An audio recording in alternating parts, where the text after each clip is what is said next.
They say the worst part of betrayal isn't the act itself, but the realization that you were the last to know. That moment hit me like a truck when I caught my wife tangled in someone else's sheets. But I'm not just a husband, I'm a filmmaker, and I know how to tell a story that people won't forget. My name is Mike. I'm 38, a documentary filmmaker who spent years exposing frauds, cons, and uncomfortable truths. My wife, Emily, is 36, a marketing executive with a sharp mind and, as I recently discovered, an impressive ability to lead a double life. We've been married for 10 years. No kids, though we always said we'd have them when the time was right. Now I know that was just another lie she told to keep me in the dark while she entertained other plans. At first, I didn't want to believe it. But the changes were too obvious to ignore. She started dressing up more. She started working late, too late. Her phone became an extension of her hand, always tilted away from me, silenced, guarded like a vault. The intimacy between us faded, replaced by distant smiles and rehearsed excuses. And then there were the things she forgot to hide, receipts from restaurants I'd never been to, the scent of cologne that wasn't mine, a stray text notification from a number saved under a woman's name that I had a feeling wasn't a woman at all. I could have confronted her then, but I wanted more than just an argument, I wanted proof. And not just proof for myself. Proof that would make her choke on her own lies. So, I did what I do best, I documented everything. I placed a GPS tracker on her car, installed extra security cameras inside and outside the house, and planted a high-quality audio recorder in the living room where she took most of her calls. The results came fast.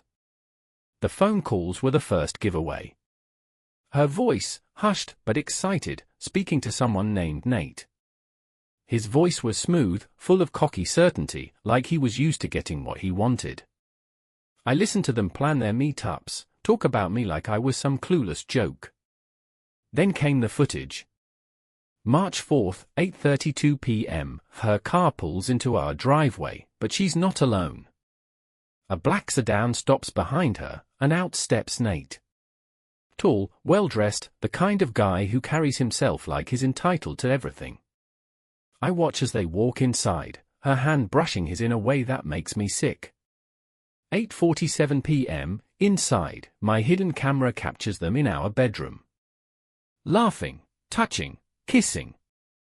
She moves around the room so comfortably, so naturally, like she's done this before, like she's made our home a second home for him. 9:52 p.m., they leave my bed unmade, my sheets twisted, her makeup smudged, and she doesn't even bother changing the bedding before I get home. The next morning, she kisses me like nothing happened. I let her lie to my face. Most men in my position would have lost their minds. They would have confronted her, fought, packed their bags, maybe even thrown a punch at Nate. But I wasn't like most men. I had something better planned. I didn't just want to catch them, I wanted them to watch themselves through my eyes. So, I edited every whispered phone call, every stolen glance, every moment of infidelity. A film that laid out the entire story, frame by frame, betrayal by betrayal, cut together like the perfect documentary. A feature-length exposé, starring Emily, Nate, and the slow, methodical destruction of my trust. And the best part? I wasn't going to tell her. No angry confrontation, no slam doors. Instead, I was going to invite her to the premiere. A special screening, with an exclusive guest list, her closest friends, her family, her colleagues, and, of course, Nate himself. After all, every great film deserves an audience. I spent 10 years believing I had a strong marriage. I spent 10 days uncovering the truth. Now, I had 10 hours of footage that would turn my wife's world upside down. The best part? She had no idea. The hardest part of the plan wasn't catching her. That had been too easy. The hardest part was acting normal. I woke up next to her every morning, pretending I wasn't disgusted. I let her kiss me, let her tell me she loved me, let her ask about my day like she wasn't sneaking around with another man. And I played my role perfectly. She had no reason to suspect a thing.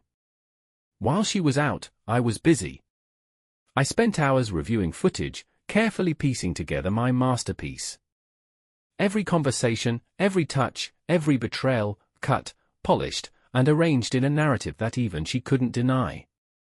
I included the first texts, the first secret meetings, the night she came home to me after being with him. The timestamps were there, the details sharp. No room for excuses. No room for lies. I made sure it was cinematic. Dramatic music, slow-motion cuts of her unlocking the door for him, crisp audio of their whispered conversations, overlaid with footage of me, her husband, sitting alone at home, completely unaware. The contrast was brutal. I didn't just want to expose her, I wanted her to feel it. But what's a film without an audience? That was the next step, planning the premiere. I wanted it to be perfect. I rented out a private event space under the guise of an anniversary celebration. 10 years of love, I told everyone. Emily was thrilled. She always loved attention, loved being in the center of things. She was so excited to invite our family, our friends, even some of her colleagues. She had no idea she was inviting her own executioners. I sent out invitations. I designed a poster, something that looked elegant, like a classic romance film. It had a tagline, a love story, the real story. She thought it was a joke. I told her I had put together a little surprise project, a film to celebrate our decade together. She was flattered. Kissed me, told me she couldn't wait. I smiled. Told her I couldn't wait either. The hardest part was Nate. I needed him there. Emily had been careful not to mix her two lives, she kept him away from our circle, kept their affair in the shadows. But people like Nate? They're arrogant. Overconfident. So I took a different approach. I created a fake email, pretended to be someone from a marketing agency, and sent him a networking invitation to a private event, a chance to meet industry professionals, potential clients. A perfect opportunity. I knew he wouldn't resist. He RSVP'd within an hour. Everything was set. The film was ready. The guests were confirmed. The venue was booked. All that was left to do was wait. 3 more days. 3 more nights of pretending. And then? Lights. Camera. Truth. People think revenge is about rage. That it's a moment of blind fury, fists slamming against walls, voices screaming through the night. But that's not true. Real revenge is patient. Cold. Calculated. It's knowing exactly what's coming and watching as your enemy walks straight into it, smiling, oblivious. That's what made this so satisfying. Emily thought I was planning a celebration. Instead, I was crafting her reckoning. Acting normal was harder than I expected. Waking up next to her every morning, pretending I didn't know she had been with him the night before. Watching her send messages while I sat across from her at dinner, her phone tilted just enough that I couldn't see, but I already knew. Listening to her tell me she loved me, her voice smooth, practiced. I almost admired her dedication to the lie. Almost. But I played my role just as well. I kissed her forehead, made her coffee in the mornings, asked about her day like I wasn't documenting her downfall behind her back. If she noticed anything off, she didn't say a word. That was the beauty of deception, you never suspect the person who pretends to trust you completely. While she was at work, I was busy editing. The footage was all there, raw and damning. It wasn't just about proving she was cheating, I wanted to tell a story. I pieced it together like I was crafting an award-winning documentary, every scene cut and arranged with precision. There were timestamps on every text message she sent him, each one lined up against clips of me sitting alone in our house, waiting for a wife who was never really working late. There were recordings of their phone calls, their whispered laughter, played over shots of our wedding video, where she once swore she'd be faithful. I had footage of her leaving his place and coming home to me, still wearing the same clothes, slipping into our bed like nothing happened. But the masterpiece? The moment that would hit the hardest? The final scene. I saved it for last, the night they used our bed, the one I had shared with her for 10 years, while I was out of town. The camera caught everything. How she smiled at him in the same way she once smiled at me. How she let him own a space that belonged to us. How she didn't even bother washing the sheets afterward. The entire film ran just under an hour. Long enough to keep the audience locked in, short enough that no one would be able to look away. But what's a film without a premiere? I spent weeks planning the perfect event. I told Emily it was an anniversary surprise, a way to celebrate our 10 years together. She was thrilled, thought I was being romantic. She even bragged to her friends about how I was so sentimental for putting something together just for her. She had no idea she was organizing her own public execution. I rented an upscale private event space, just exclusive enough that no one would suspect anything unusual. I designed an elegant invitation, made it feel like a real Hollywood screening. The tagline? A love story, the real story. She thought it was a joke, laughed, kissed me, told me she couldn't wait. I told her neither could I. The guest list was carefully curated. Close friends. Family. Colleagues. People whose opinions mattered to her. People she wanted to impress.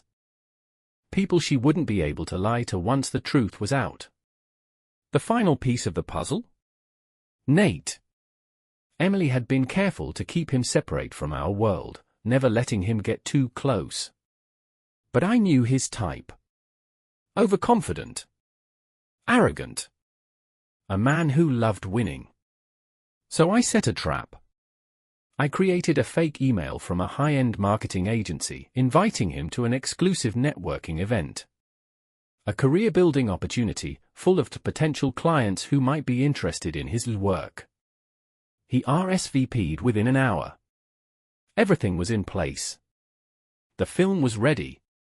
The guests were confirmed. 3 more days. 3 more nights of lying in bed beside her, listening to her breathe, knowing the next time she walked into a theater, she wouldn't be the audience. She would be the main event. Lights. Camera. Betrayal. Revenge isn't just about payback. It's about precision. Timing. Execution. It's about making sure the blade sinks in at just the right moment, in just the right way, so the person on the other end feels every second of their downfall. And let me tell you, Emily felt it. The day of the event, everything was perfect. The venue was set, the guests were dressed, and Emily? She was radiant. She thought this was going to be her big night. An anniversary celebration, a love letter from her devoted husband, a chance to show off in front of her friends and family. She was glowing. The irony made it almost poetic. She held my arm as we walked into the private screening room, smiling, oblivious, greeting people who were all there to witness her demise. Her parents were there, my parents were there, her best friends, even a few of our co-workers who had no idea what they were about to see. And Nate? Oh, Nate was right on time. Dressed in a crisp suit, looking around, probably expecting to shake hands with important business connections. I almost laughed when I saw him. As the lights dimmed and the screen lit up, I glanced at Emily. She was excited, probably expecting some cheesy montage of our life together. Maybe clips of our wedding, vacations, cute little moments. But what she got was something else entirely. The film opened with a simple title. A love story, the real story. It took exactly 3 seconds for her face to change. The first scene was innocent enough, Emily kissing me goodbye before leaving for one of her girls' nights. A normal, happy moment. But then, the screen split. On one side, Emily leaving our house. On the other, security footage of her arriving at another man's apartment. Nate's apartment. The room went silent. Emily let out a small laugh, nervous, forced. I could feel the panic start to creep in.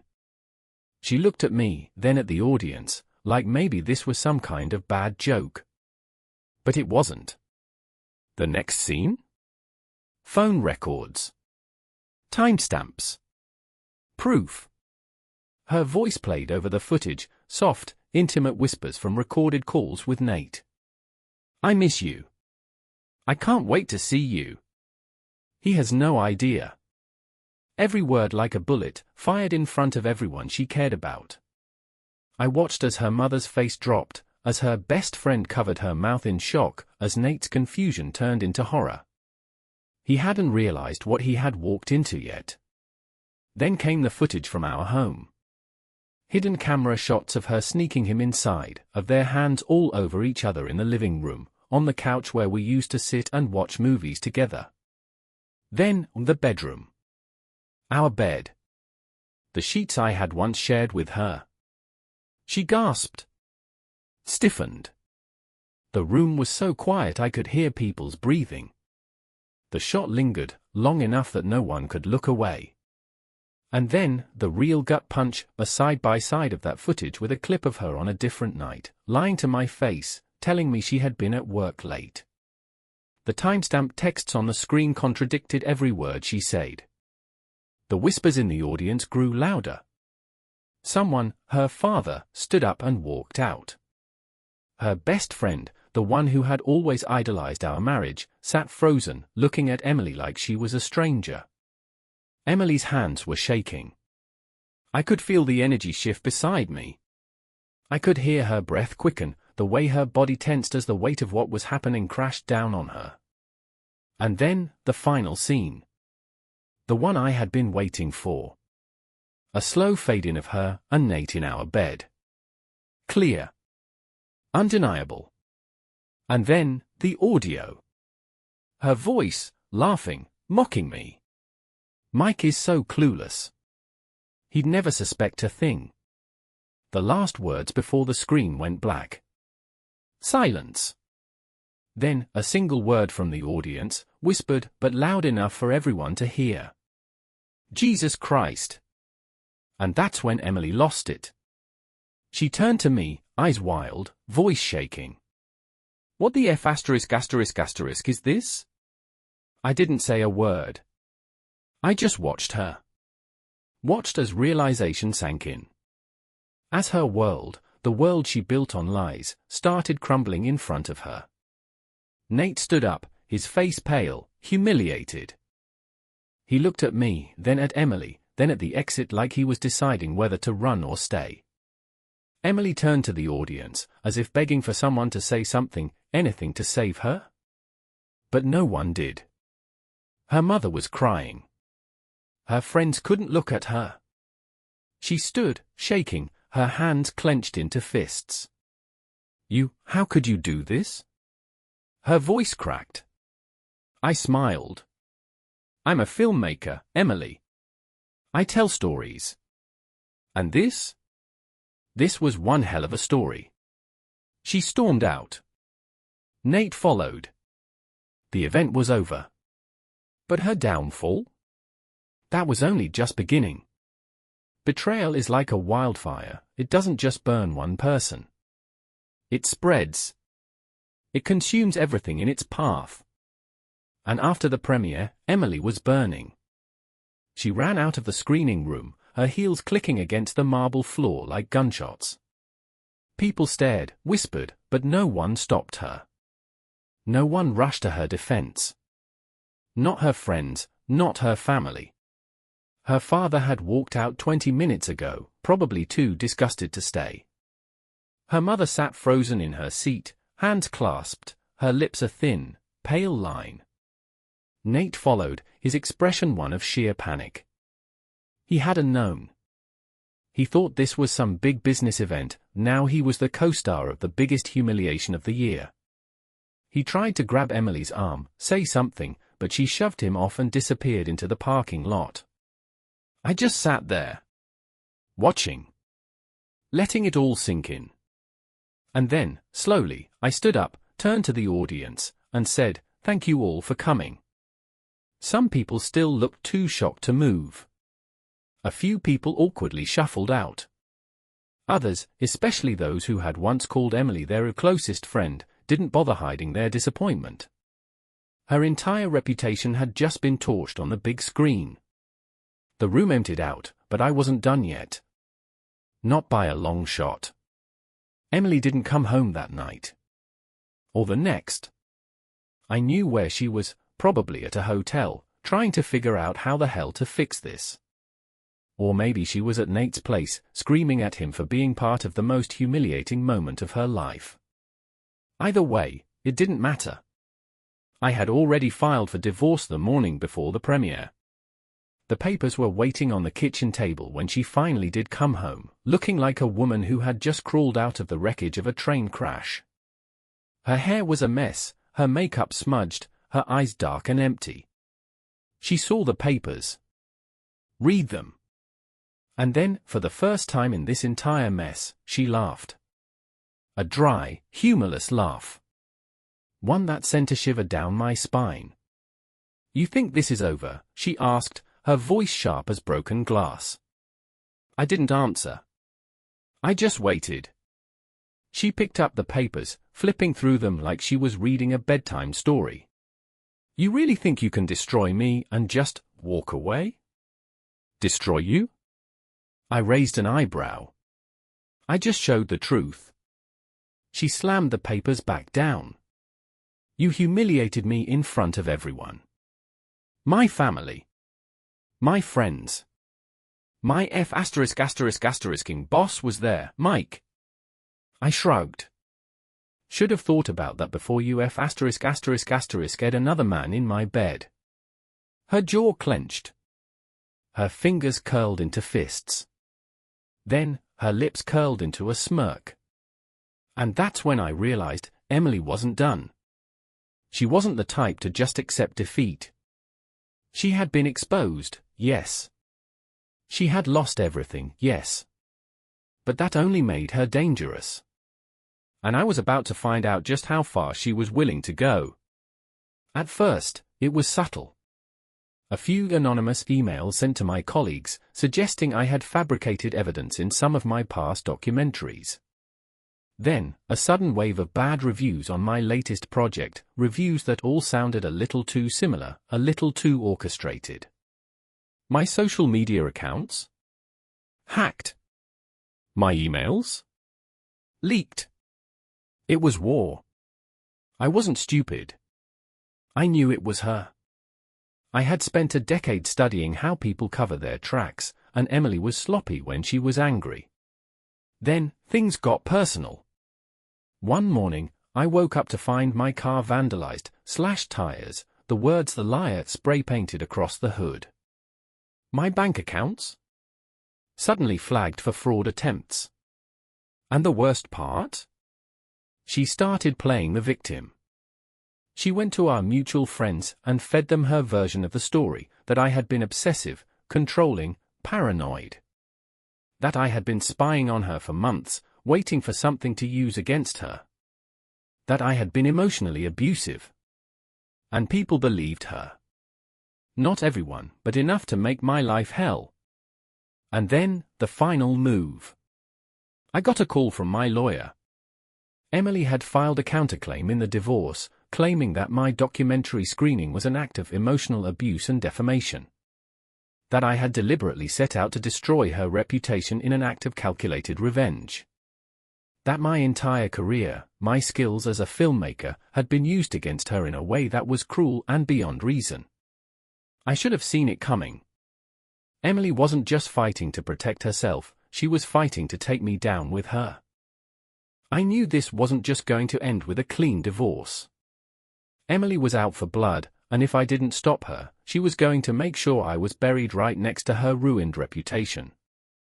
So I did what I do best. I started digging. Emily wasn't a saint. Far from it. And I had years of evidence to prove it. Old text messages, financial records, proof of company fraud she had been involved in at work. The kind of things that, if made public, would do more than just embarrass her. They would end her. And I wasn't afraid to use them. She wanted war? Fine. Let's go to war. They say revenge is a dish best served cold. But sometimes? It's better served as a full-course meal, slow, methodical, and impossible to digest. Emily wanted to ruin me. She wanted to twist the story, make herself the victim, turn my masterpiece of betrayal into her sob story. She started small, anonymous emails, fake reviews, whispers about how I was emotionally abusive and obsessive. When that didn't work, she escalated. She vandalized my car. Hacked my accounts. Filed a counterclaim in the divorce, trying to paint me as a dangerous manipulator who had been spying on her for months, just waiting for a chance to destroy her. But the thing about lying? It only works if the other person doesn't have receipts. I had plenty. While she was busy throwing a tantrum, I was building my case. I went through everything, old emails, financial records, work documents. Emily wasn't just a cheater. She was a fraud. Literally. See, marketing executives like Emily? They have access to a lot of data. She worked with high-profile clients, handled confidential budgets, managed advertising strategies worth millions. And she had been dipping into company funds. Nothing too obvious, just small misallocations, padded invoices, money that conveniently disappeared into personal accounts. The kind of stuff no one notices until they start looking.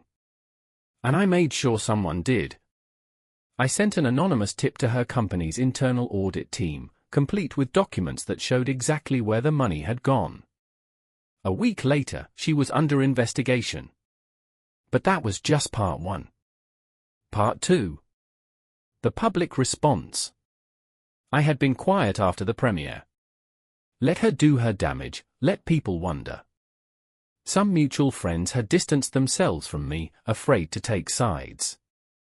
But once Emily went full psycho and started dragging my name through the mud, I knew it was time to set the record straight. I wrote a long, detailed statement about what really happened, how I had found out, how I had gathered evidence, how she had tried to destroy my life when she got caught. I posted it online. No theatrics, no exaggerated claims. Just the truth, laid out in a way that made it impossible to twist. It went viral. People shared it. People who had been neutral before started talking. More importantly, people from her job saw it. People who had once admired her, trusted her, saw her for what she really was. Within a month, Emily was fired. Not just fired, blacklisted from her industry. No one wants to hire a marketing executive with a fraud investigation hanging over her head. She lost her job. She lost her reputation. She lost everything. And me? I'd be lying if I said it was easy. Emily had done damage. Some people still believed her lies, or at least, they weren't sure what to believe. Some business opportunities vanished because they didn't want to be associated with drama. But here's the thing, people love a redemption story. After everything, my documentary career actually grew. The premiere was talked about everywhere. A few big names in the industry reached out, impressed by how I had exposed the truth. Someone even joked that I should turn it into an actual documentary, which, honestly, I'm still considering. I moved into a new apartment. Got back into dating, but nothing serious. Enjoying freedom after being trapped in a lie for 10 years. Then, one night, I got a text from an unknown number.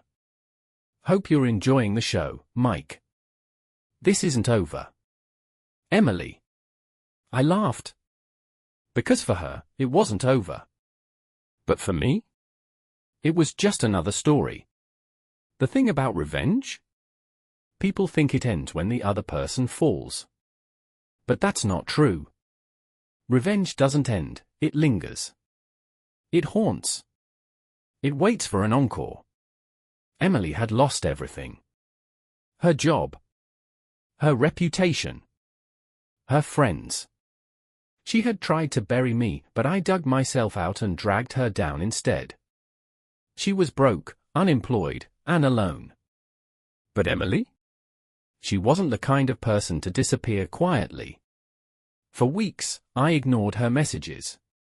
Empty threats, pathetic attempts at gaslighting, desperate pleads that I was the villain in this story. I stopped responding. Blocked her. Moved on. Or so I thought. One morning, I woke up to find a thick envelope shoved under my door. No return address. No signature. Just my name, handwritten in sharp, deliberate letters. Inside? Pictures. Pictures of me, at my new apartment, walking into work, sitting at a coffee shop with a woman I had just started seeing. And a note. See, Mike? I can watch too. My blood ran cold. For months, I had been in control. I had planned everything, anticipated everything. But this? This was something I hadn't seen coming. Emily was watching me. Following me. Had she been outside my apartment? Near my work? How close had she gotten? I had spent so much time thinking I had one. But now, standing in my doorway, staring at the proof that Emily wasn't done, I realized something chilling. She didn't care about revenge anymore. She just wanted to ruin me from the inside. So now, I ask you. What's worse, watching someone destroy your life? Or realizing that no matter what you do, they're never going to stop? The end, or is it?